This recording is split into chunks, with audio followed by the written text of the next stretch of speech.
여러분 안녕하십니까? 5월 22일 금요일입니다. 제이슨의 세상을 본다. 오늘은 홍콩 최후의 날이라는 제목으로 말씀드리겠습니다.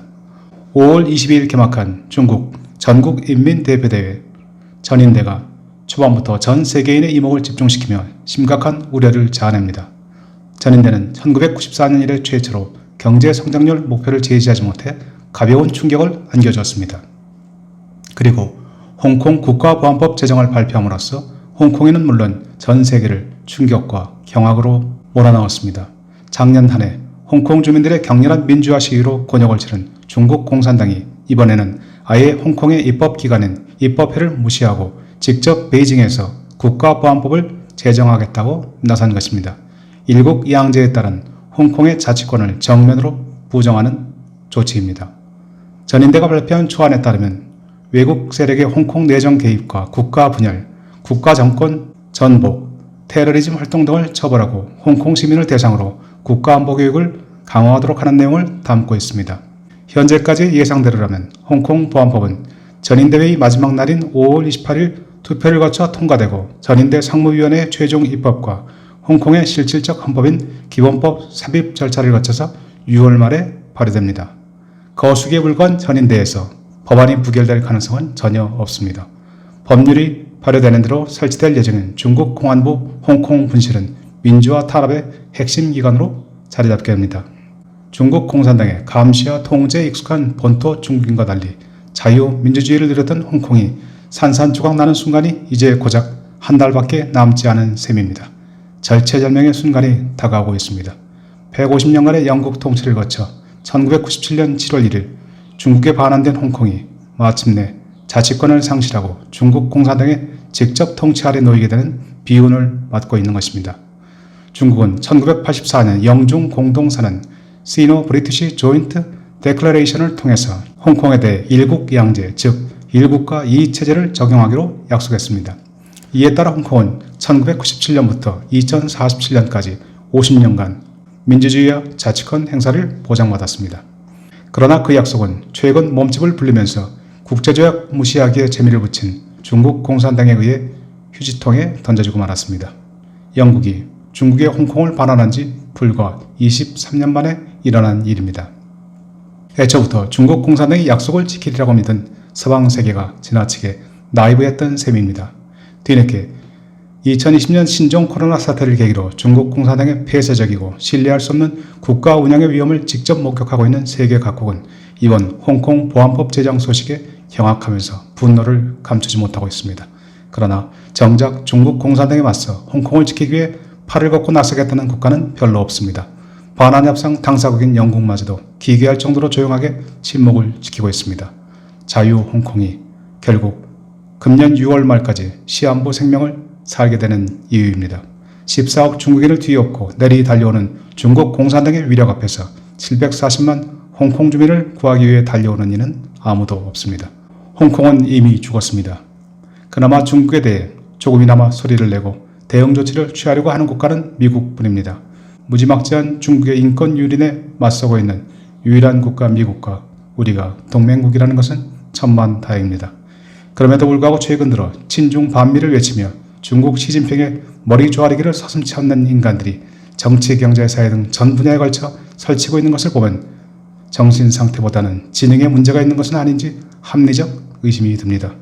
작년 11월 28일 트럼프 대통령은 홍콩 인권과 민주주의 법안, 즉 홍콩 인권법에 서명했습니다. 이 법률에 따라서 미 국무장관은 매년 홍콩이 미국 정부로부터 특별 대우를 받을 수 있는 자격이 있는지 여부를 검토합니다.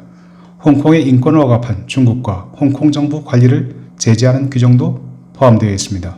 홍콩은 미국으로부터 특별지위를 인정받아야만 국제 금융 허브로서의 위상을 계속 유지할 수 있습니다. 이번 중국 전인대의 홍콩 보안법 개정에 앞서 폼페이오 미 국무장관은 5월 18일 중국 정부에 대해 홍콩에서 활동 중인 미국 기자들의 취재 활동을 방해하지 말 것을 요구하면서 언론 자유가 저해될 경우 양국 간 외교관계에 데미지가 발생할 것이라고 엄중 경고한 바 있습니다. 미 국무장관이 중국과 미국 간의 외교관계에 데미지가 발생할 것이라고 언급한 것은 상당히 중대한 의미가 있습니다. 그리고 홍콩 보안법 제정이 발표되자 미 국무부 대변인 성명에 이어 폼페이오 장관이 다시 한번 중국을 향해 전선을 열었습니다. 국무부 대변인은 5월 21일 목요일 홍콩에 고도의 자치를 부여하고 인권을 존중하는 것이 미국이 홍콩을 특별 대우하는 핵심 조건이 될 것이며 홍콩 시민의 의사에 반하는 국가보안법 시행은 안정을 저해하고 미국과 국제사회의 강한 비난에 직면할 것이라고 경고했습니다. 폼페이오 국무장관도 5월 22일 금요일 자신의 트위터를 통해 중국의 법안 표결 재검토를 요구하며 미국은 홍콩 시민과 함께할 것이라고 밝혔습니다. 과연 미국이 행동으로 보여줄 수 있는 구체적인 조치는 무엇이 남아있을까요? 이제 6월 말 홍콩 보안법이 발효된 이후 홍콩의 운명은 과연 어디로 흘러갈까요? 향후 홍콩 사태의 전개 방향을 전망하면서 홍콩 주민들 앞에 놓인 선택지를 점검해 보겠습니다. 먼저 중국의 예상되는 조치입니다.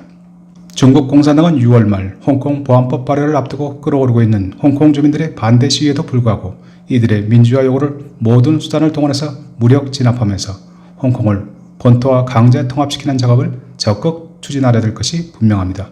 시진핑은 이를 통해 작년도 홍콩의 시위로 흠집이 난 자신의 지도력을 회복하면서 소위 중국판 일국 양제 개념을 확고히 정립할 생각입니다. 다음은 홍콩 주민들의 운명에 대한 시나리오입니다. 첫째, 홍콩은 반정부 시위가 격화되고 민주화 인사들이 대거 투옥 실종되면서 시위는 구심점을 잃고 고립무원이 된 주민들은 점차 자포자기 상태에 빠집니다. 중국 정부의 본보기식 철저한 응징으로 홍콩은 실업과 범죄는 증가하고 주민들의 살림은 팍팍해지게 됩니다. 둘째, 6월 보안법 본격 시행 이전부터 해외 시장에서 경쟁력을 지닌 전문 인력을 중심으로 중산층의 해외로의 탈출 현상이 가속화됩니다. 상당수 홍콩 주민들은 미국, 캐나다, 영국, 대만 등지로 떠나갑니다.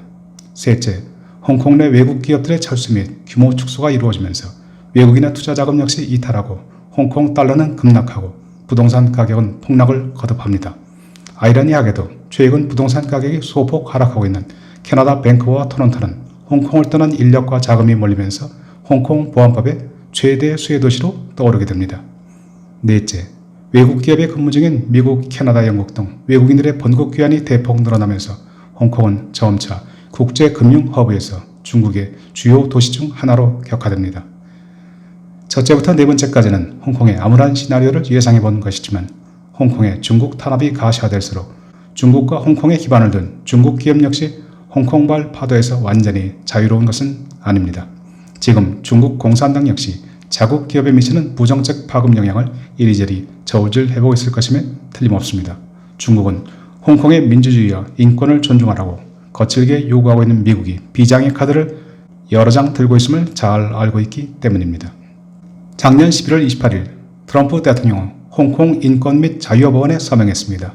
미국은 1992년 발효된 미국 홍콩 관련법 US 홍콩 팔러스 액트에 따라 홍콩을 정치, 사법, 교육 등 다양한 분야에서 본토의 중국과 완전히 다른 별개 지역으로 간주하고 특별 우대 조치를 부여해 왔습니다.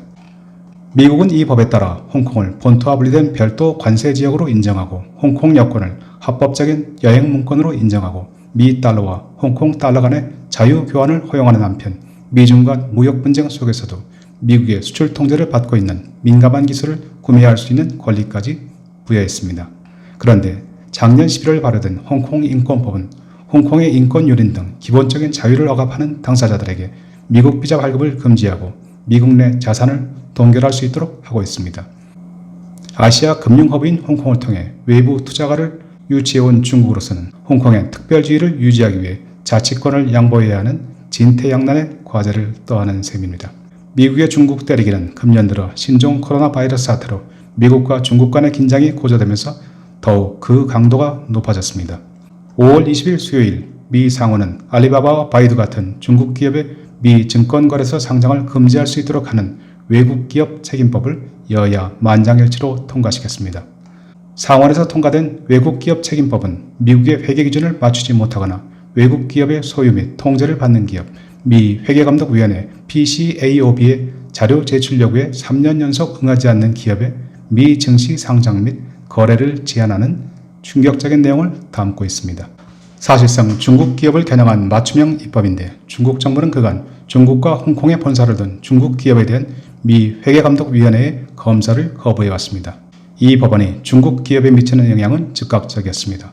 법안이 상원을 통과했다는 소식에 중국에 본사를 둔 전자상거래 기업 알리바바의 주가는 당일 2%나 급락했습니다.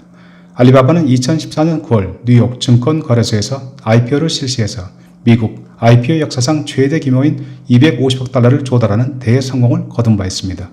그리고 알리바바는 뉴욕 증권거래소 상장에 이어 작년 11월 말에는 홍콩 증시에도 주식을 상장해서 134억 달러를 조달했었습니다. 알리바바의 사례에서 보듯 중국 대기업으로서는 미국과 홍콩 증시가 주요 자금 조달 창구입니다. 현재 미국 시장에서 발행하는 미국 예탁증권 ADR 아메리칸 디파지터리 리시트를 통해 미국 증시에 진출한 중국 기업은 233개 기업의 금액으로는 1조 300억 달러 규모입니다.